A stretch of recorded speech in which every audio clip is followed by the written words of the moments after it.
자, 안녕하세요. 연말정산 두 번째 얘기인데요. 지난번에 연말정산 올해부터 달라지는 내용들을 말씀드렸고요.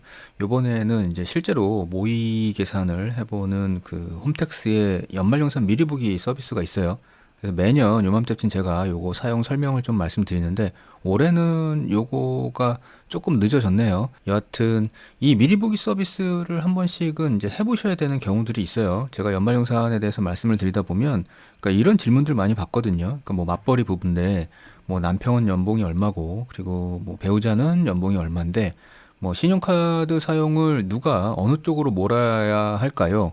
아니면 뭐 자녀 세액공제나 소득공제 관련해 가지고는 어느 쪽이 받는 게 유리할까요? 뭐 이런 질문들 많이 받거든요. 혹은 뭐 자녀분들께서 그 부모님 인적공제를 그 어느 쪽으로 넣어야, 즉 누가 공제를 받아야 더 유리할까요? 뭐 이런 질문들을 많이 받게 되는데 요게 그냥 이렇게 질문 몇 줄만으로는 답변을 드리기가 어렵죠. 실제 계산을 해보지 않는 한. 그래서 이거를 판단하려면 대략적으로 이제 서로 계산을 해가지고 비교를 해 보셔야 돼요. 그래서 뭐 예를 들어가지고 자녀를 어느 쪽에 넣는지가 유리한지를 판단할 때는 남편 쪽에서 자녀를 넣어가지고 계산을 해보고, 그 다음에 부인 쪽에서 자녀를 넣어가지고 계산을 해보고, 그러니까 그렇게 해가지고 비교를 해 보셔야 되겠죠. 그러니까 요런 것들 할 때 미리 보기 서비스를 사용하시는 게 이제 유용하게 되겠죠. 그래서 이제 요거 미리 보기 서비스를 어떻게 하는 건지 대략 말씀을 좀 드려볼게요. 여기 이제 국세청 홈택스 사이트고요. 여기 홈택스 사이트 들어가시면 여기 오른쪽에 보시면 연말정산이라는 메뉴가 있고 거기 안에 들어오시면 연말정산 미리 보기라는 요게 열려 있어요, 메뉴가. 이게 보통 때는 요게 닫혀 있다가 연말정산 요맘때쯤이 되면, 연말이 되면 요 한 칸이 이렇게 열리게 되는 거죠. 그래서 요로 들어가시면 됩니다. 이렇게 들어가시면 이렇게 스텝 1, 스텝 2, 스텝 3 이렇게 돼 있어요. 그래서 가장 먼저 해야 될 거는 신용카드 예상액을 입력을 해보고, 그 다음에 이제 여러 가지 다른 소득공제나 그 다음에 세액공제 항목들을 스텝 2에서 이렇게 입력을 해보고, 그 다음에 스텝 3에서 한번 비교를 해보는 거죠. 그래서 여기서 왼쪽에 있는 요 메뉴들로 들어가셔가지고 하나하나씩 해보시면 돼요. 일단 먼저 스텝 1에서 요 신용카드 소득공제 계산하기부터 하고 넘어가 볼게요. 스텝 1을 들어오시면 이렇게 근무처 선택하는 란이 있으니까 여기서 이제 한 군데이셨던 분들은 선택이 돼 있고요. 두 군데 이상이셨던 분들은 한 군데를 선택하시면 됩니다. 요거는 이제 실제 연말정산이 잘 된 그쪽 그 회사를 선택하시면 되겠죠. 그리고 적용하기 하시고 나오시면 되는데, 이렇게 나오시면 여기 이렇게 순서가 있어요. 전년도 지급명세서 불러오기부터 쭉 해가지고 절세팀 및 유의사항 보기 이렇게 돼 있으니까 요 순서들을 한번 참고해가지고 이렇게 입력을 하시면 됩니다. 이제 가장 먼저 하셔야 될 거는 지난해 지급명세서 불러오기라는 불러오기 메뉴가 있어요. 그래서 여기를 불러오시면 지난해 연말정산 했던 내용이 여기 이제 딸려 들어오게 되겠죠. 그래서 불러오기를 하게 되면 지난해 연봉 금액 뭐 이런 것들이 여기 표시가 돼요. 그래서 올해는 근데 지난해하고 연봉이 달라질 수 있잖아요. 뭐 똑같다 그러면 그대로 사용하시면 되는데, 올해 예상되는 연봉이 더 달라지겠다, 더 높아지겠다, 낮아지겠다라는 게 예상되는 게 있다 그러면 그 금액을 여기에다 넣고 적용하시면 됩니다. 이게 이제 중요한 이유는 실제 올해 연봉이 중요한 건 밑에 신용카드 사용액에 대해서 그 소득공제 하는 금액 계산을 할 때 올해 연봉을 기준으로 하기 때문에 요 연봉을 이제 실제 올해 연봉으로 조정해 주시는 게 좋죠. 그 아래를 보시면 이제 부양가족 입력란이 나와요.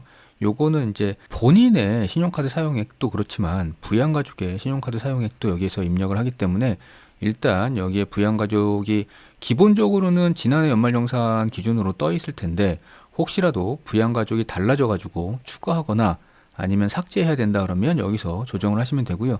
이렇게 부양가족을 다 조정하셨으면 여기 신용카드 자료 불러오기를 클릭하시면 이제 아래로 신용카드 내역이 뜨거든요. 기존에는 이렇게 공란으로 돼 있다가 여기 신용카드 자료 불러오기를 누르면 이제 이런 식으로 뜨게 되는데, 요거는 이제 1월부터 9월까지 사용액만 떠 있어요. 그래서 10월부터는 아직 집계가 안 돼 있는 거죠. 따라서 10월, 11월, 12월을 예상되는 금액을 입력하시면 됩니다. 동시에 아래 보시면 여기 신용카드 소득공제는 이렇게 3개 카테고리로 나눠가지고 공제가 달라져요. 그래서 신용카드 등 해가지고 기본적으로는 300만 원을 해주죠.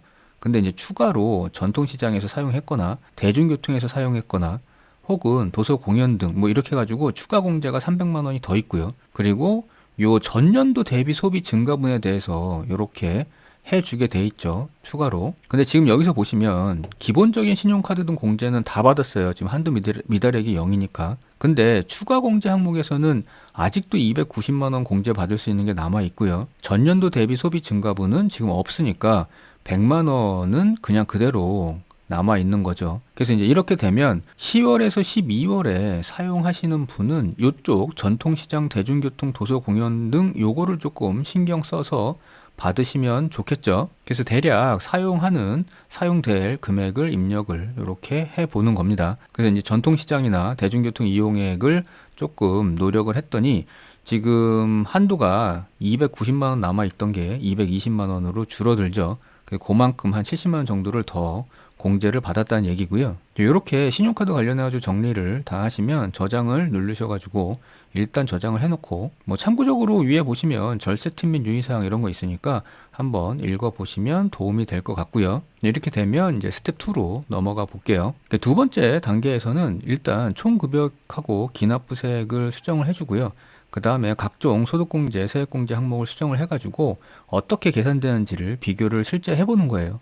그래서 여기 보시면 지금 기존에 그 지난해 연말정산을 했던 자료들이 이렇게 끌고 들어오거든요.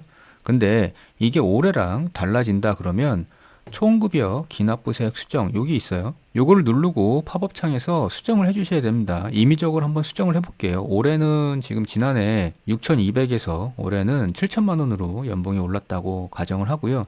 그 다음에 기납부세액 같은 경우에는 매월 급여를 받으실 때 거기 이제 소득세라고 표시돼 가지고 공제된 금액이 있거든요. 그래서 그 금액을 대략 계산을 해 보시면 어느 정도 12개월치가 나올 거예요.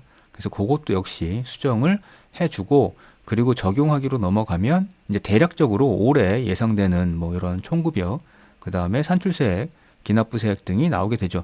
여기서 지금 보여지는 숫자는 제가 임의적으로 넣은 거니까 그거는 이제 숫자 하나하나는 신경 안 쓰셔도 됩니다. 자, 이렇게 하시면 이제부터는 이제 실제 소득 공제 항목, 그 다음에 밑으로 내려가시면 이제 세액 공제 항목들이 있어요. 그러니까 이런 식으로 소득 공제 항목들이 쭉 나오고요. 아래 보시면 이제 세액 감면, 세액 공제 항목들이 쭉 나오죠. 여기에서 이제 추가적으로 넣어야 될 게 있다 그러면 요 수정 버튼을 눌러가지고 들어가셔가지고 조정을 하시면 됩니다. 뭐 이런 식으로.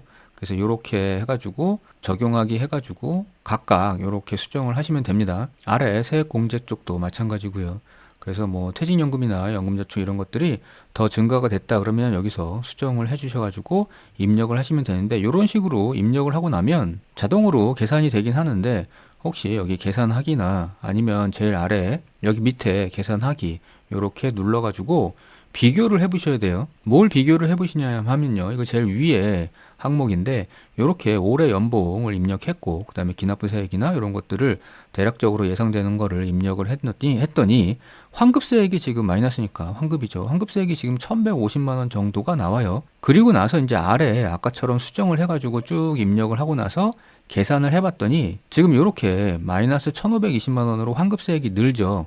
그러니까 당연히 공제가 느니까 환급세액이 늘었으니까 여기를 지금 비교를 해보시면 됩니다. 뭐 예를 들어 가지고 뭐 맞벌이 부부다. 그리고 자녀를 어느 쪽으로 넣어야 될지를 판단해야 된다. 그러면 일단 자녀를 안 넣었을 때 어느 정도의 환급이나 아니면 그다음에 추가 징수나 이런 금액이 나오는지를 먼저 보고 그다음에 자녀를 넣어 가지고 비교를 했을 때 늘어나는 환급세액이나 줄어드는 세금이 얼마인지 그 차액을 비교를 해 보시면 되겠죠. 똑같이 이제 부인 쪽도 해 보시고 그 금액의 차이가 더 큰 쪽으로 자녀를 기본 공제 받으시면 될 거예요. 그래서 이런 식으로 하시면 되고요. 뭐 잘못됐다 그러면 초기화 해가지고 다시 하시면 되고요.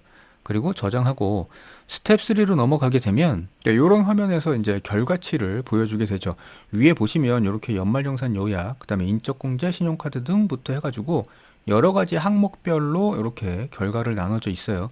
그래서 처음에 연말정산 요약인데 이건 3개월치를 지금 보여주고 있어요. 총급여나 그 다음에 결정세액, 기납부세액, 차감징수세액이 어떻게 됐는지 뭐 이런 것들을 보여주고 있는 거고요. 뭐 예를 들어서 뭐 인적공제다. 그럼 인적공제 항목으로 뭐 이렇게 받았는데 지금은 이제 기본공제만 입력을 해놔서 그런데 뭐 이렇게 경로우대 공제나 아니면 분여자 공제나 뭐 이렇게 자녀 세액 공제나 이렇게 받았었고 그리고 요거 관련해 가지고 지금 이 해당되는 사람이 절세 팁으로 요런 것들을 좀 알아두셨으면 좋겠다라는 것들을 표시하고 있으니까 요것도 참고적으로 보시면 좋겠죠.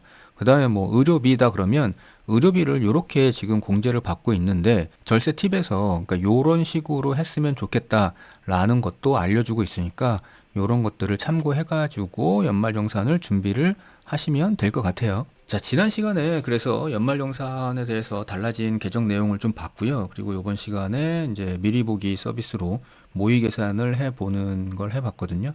그래서 이제 연말정산 미리 보기는 뭐 개인이 어느 정도 올해는 연말정산에서 환급액이 얼마인지를 대략적으로 알아보고 싶을 때 사용해도 되고요. 맞벌이 부부 등 그 비교를 해야 되는 경우가 있어요. 그 소득공제 항목이나 세액공제 항목을 어느 쪽으로 넣는 게 유리한지를 생각해야 될 때, 뭐 이럴 때도 비교를 해야 되니까 이렇게 모의 계산 서비스를 이용해 보시는 게 유용할 수 있습니다. 자, 다음 시간부터는 이제 연말정산의 세부적인 공제 항목들을 좀 들어가 가지고 알아보도록 하겠습니다. 자, 감사합니다.